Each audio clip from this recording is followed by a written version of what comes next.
Now, I know why all you haters have your little sessions that you're in.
Hi, everybody. How are you? Good to see you. Hello, everyone in chat. Good to see you. So, I had to postpone yesterday. Life kind of got in the way. I had some stuff to do. And it's good to be here, I suppose. Hi, Game. Good to see you. Hi, let's say hi to people. Hi, Judy, Dove Kitty, Sala, Denise, Cariad, Game, Dimpled, Kimmers. How you doing? Okay.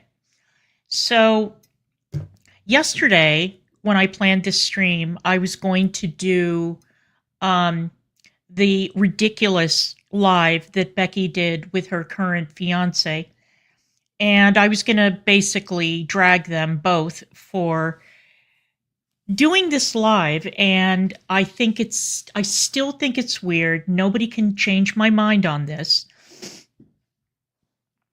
That the current partner's fiance, whatever the hell that girl is, would sit next to Becky while Becky rehashes details about a relationship, not with her, but with someone else that ended years ago. I don't care what anybody says. I think that's weird. I do. I wouldn't do it. And I think most people wouldn't do it. But, this is the way Becky makes money now, I guess. And good for her. I'm glad that she finally figured out that going on other people's channels is a mistake, although last night that's what she did, but it's not going to hurt her bottom line, I don't think. So anyway, basically what we're dealing with here are a bunch of women who are incredibly immature. All of them are incredibly immature. They don't know how to handle a breakup. They don't know how to handle an ex. They don't know how to shut their fucking mouths and move on. Nobody knows how to adult, basically. Everything from Becky being a terrible driver and Becky constantly e-begging, and now this fiance, and I don't know what role she has to play in all this. They're all a mess. All of them. Yeah. None of them know how to be in a relationship. Not a single one. So anyway, last night, Becky did a collab with Casey, and I wasn't going to watch it until somebody DM'd me and said, oh, by the way, a clip channel edited it down to a manageable length. So I thought, okay, well, if it's a manageable length, I can handle it. I'm not going to sit through 2.5 hours of bullshit listening to two angry ex-girlfriends go over mostly the same shit that they've already gone over multiple times. And I thought, all right, well, we'll give this a listen. Maybe there's something worth taking away from it. I doubt it, but why not? But before I get to that, I wanted to briefly mention this new Meghan Markle disaster. She's got a new lifestyle cooking show, whatever, on Netflix. It's part of that big fat Netflix deal that she and Harry were signed for. And apparently the show is terrible. I have not watched it. I've just seen clips on various news channels. The British hate it. The American press hates it. Everybody hates it. And really, it's just like a photocopy of Martha Stewart. She took the template of Martha Stewart, and that's what she's doing. It's a high-level, upscale lifestyle show. Okay? Nobody is buying a word of it.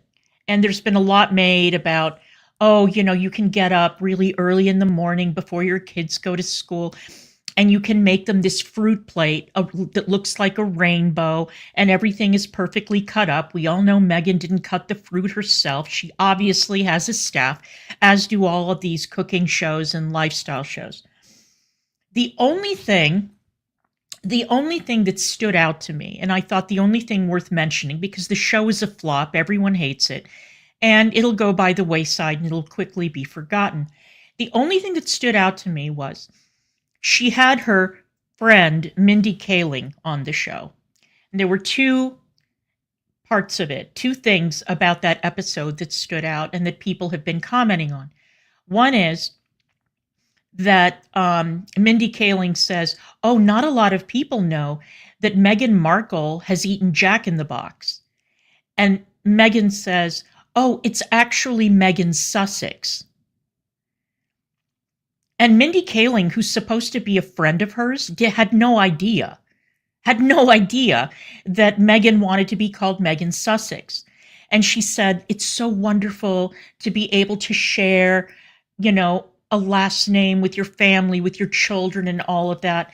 That's not her last name. Sussex is her title. Her last name and the children's last names and Harry's last name is Mountbatten Windsor. It's not Sussex. So she's still pushing this, I don't want to be part of the royal family. I don't want to have anything to do with those people. Those people are this, that, and the other thing. But God damn it, I am not going to let go of this title, no matter what you do, no matter what you say, and I'm going to exploit it until the wheels come off. That was point number one. And that was something that was pointed out by the British press, saying, who the fuck do you think you are? Your last name is not Sussex. So anyway, so that was one moment. And then the second one was Mindy Kaling said something like, I love your Luke.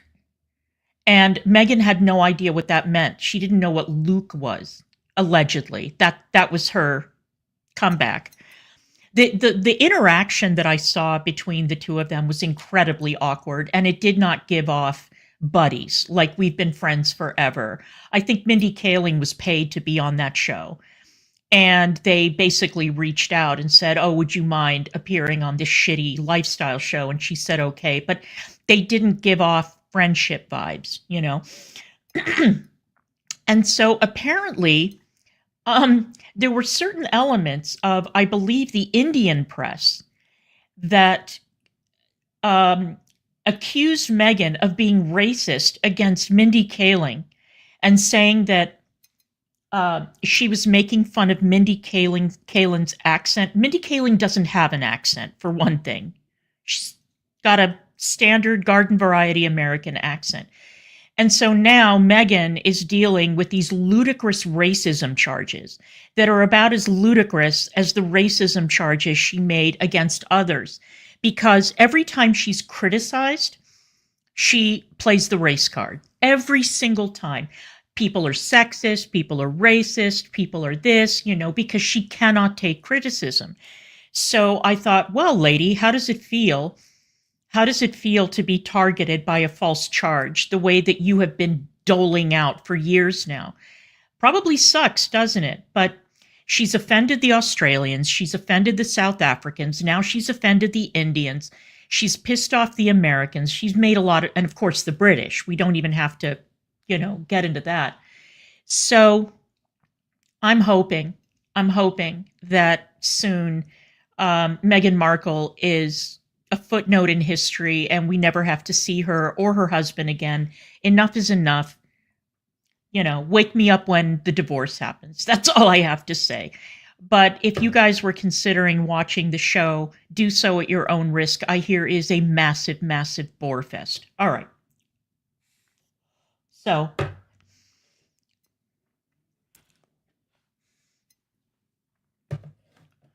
and there were a lot of critiques about the specific aspects of the show that were bad. Not only the fact that it's operating on this plane and it is completely unrelatable, and the stuff that she does in the show is expensive and time consuming. And there's another thing that is very funny, that Meghan has been telling the same story for years, that when she was young, she wrote a letter to Procter & Gamble complaining about these images that they were using in their ads of women cooking in the kitchen and basically implying that a woman's place is in the kitchen. And Procter & Gamble has since come out and said that they can find no evidence that such a letter exists. But the main thing is she's gone from telling that story and dining out on that story as kind of like her burgeoning feminist bona fides. And now she's got a show where she is cooking in the kitchen. And it's not even her kitchen. So the whole thing is a laugh riot. All right, so let's bring up this clip channel, which is not a stalking channel, by the way. Clipping and archiving channels are not stalking channels. It is not stalking to clip and archive somebody's content. Okay? I don't know where this talking point came from, but no, they're archive channels. And if you're going to make an accusation against one, then that applies to all of them. It applies to Just Saying. It applies to Four Wick Candle. It applies to all of them. Not a single one of those channels is a stalking channel. They're archive channels. And it's not against terms of service. So let's go ahead and let's give this a watch. This is Apathetic Facts. So let's see this abridged version of a 2.5-hour live stream taking place between two of the exes. Let's give it a listen. With Amberlynn-Reed, and to also spill a little tea. Basically, Casey launched a podcast with a couple of his friends, with Beck as their first guest. They set up a site for viewers to ask them questions, and they went live tonight to spill it all. It's not just about the questions. It's also a chance for Beck and Casey to sit down and have a conversation to trauma bond. Yeah. There you go. It's That's pretty much it. Yeah. Wonderful. Make Both them- had to experience this. Hey, And Riri. it's like even the people in her girlfriend's lives, her partner's lives, even their families and stuff have to suffer through her. See, that's the one thing about being in ground zero, I guess, is that I knew I wasn't, but reaching out to other people is very like, hey, I was effed over too. You want to talk about it? Like, that's hard to do. This is the first time I've ever talked to anyone that's been in the past. I mean, I knew of Crystal because like I've said, she was talking to Crystal along with me, but I never like sat down and talked to Crystal. And to all of you asking for us to reach out to Crystal, please leave the poor woman alone, please. She doesn't want nothing to do with No. it. And Okay, and I already have to interrupt, and I have something to say. Now, when I had my old channel, I mentioned several times that, okay, I understand that from the millennial generation and younger, they have a different outlook on courtship than, let's say, Gen X and the boomers. Like, I cannot imagine saying that I am in a relationship with a person that I have never met in person. I find that absurd and bizarre that you can say that you are in a romantic relationship with someone you've never met. I think it's weird. Okay. But apparently this is something that is considered normal when you're younger. Now, the screen is black. Really?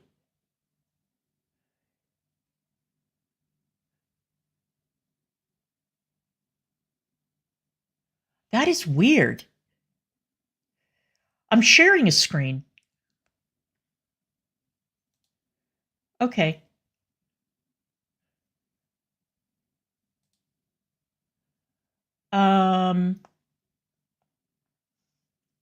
Hang on.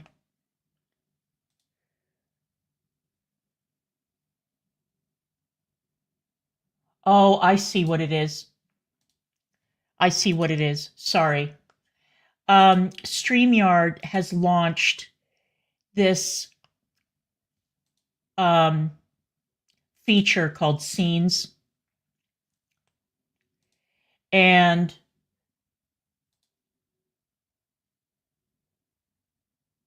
I don't know how to use it. Let me see. Do you see this?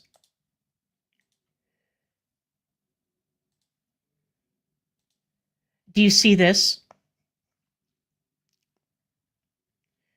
Are you seeing this screen now?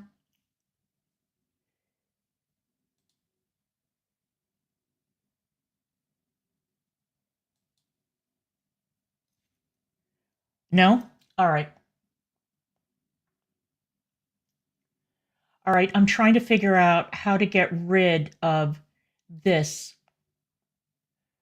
Hang on.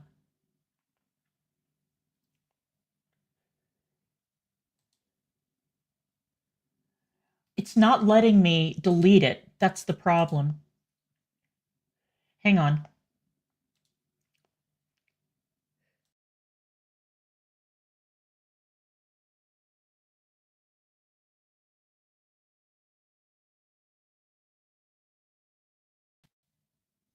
Okay, here I am.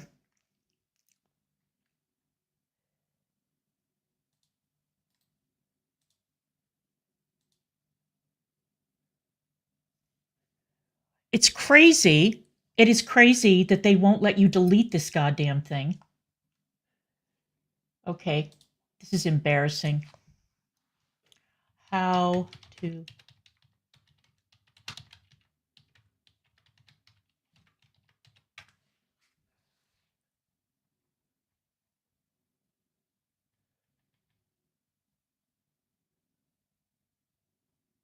Hang on. Okay, this is super annoying that they launch a feature in StreamYard and then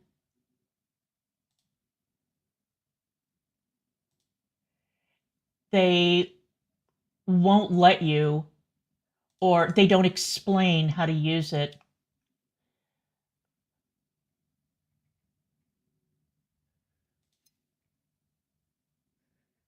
Okay, now you can't see me. Well, this is a disaster.